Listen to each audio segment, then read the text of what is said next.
Magandang hapon po sa ating lahat. Narito ang weather update sa araw ng Huwebes, August 15, 2024. Kung makikita naman po natin dito sa satellite imagery po natin, wala naman tayong low pressure area or bagyo na nakakaapekto directly dito sa ating bansa.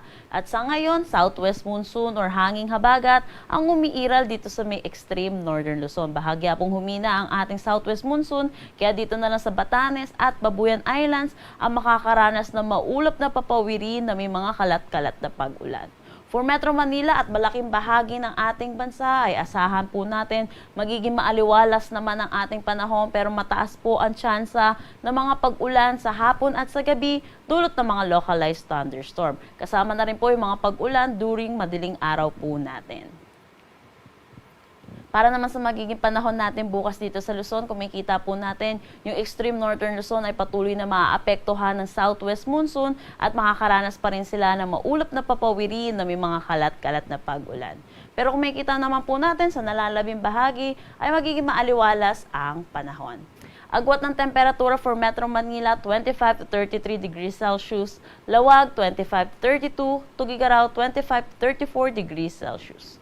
For Baguio, asahan natin ng 18 to 23 degrees Celsius, Tagaytay 23 to 31 degrees Celsius, at Legazpi 25 to 32 degrees Celsius. Gayon din dito sa may Palawan, Visayas at Mindanao, magiging maaliwalas din ang ating panahon. Pero kung mga kababayan po natin ay maglalaba, gawin po natin ito na maaga at wag po natin paabutin ng hapon at dahil po mataas na po ang tsansa ng mga pag-ulan dulot ng mga localized thunderstorm. Agwat ng temperatura for Calayan Islands at Puerto Princesa, 24 to 34 degrees Celsius. Asahan natin dito sa Iloilo at Tacloban, 26 to 32 degrees Celsius. Cebu, 26 to 33 degrees Celsius. Zamboanga, 24 to 33 degrees Celsius. Cagayan de Oro at Davao, 25 to 33 degrees Celsius. Wala naman tayong nakataas na anumang gale warning sa anumang seaboards ng ating bansa. Dako naman tayo sa magiging panahon natin sa susunod na 3 araw kasama na itong weekend natin para sa mga kababayan po natin na may gala po ng weekend ay asahan po natin magiging maaliwalas po ang ating panahon. Pero tandaan po natin, magdala po tayo ng payong dahil mataas po ang tsansa ng mga pag-ulan sa hapon at sa gabi. Agwat ng temperatura for Metro Manila, 25 to 33 degrees Celsius.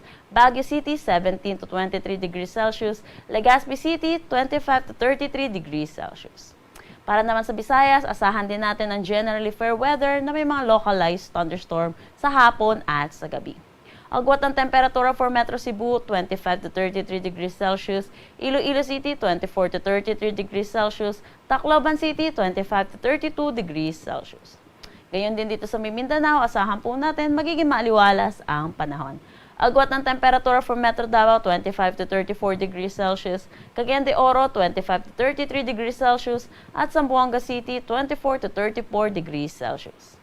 Ang sunset mamaya ay 6:19 p.m. at ang sunrise bukas ay 5:42 a.m. Para sa karagdagang impormasyon, bisitahin ang aming mga social media pages at ang aming website pag-asa.dost.gov.ph. At yan po muna ang latest dito sa Pag-asa Weather Forecasting Center. Chanel Dominguez po at magandang hapon.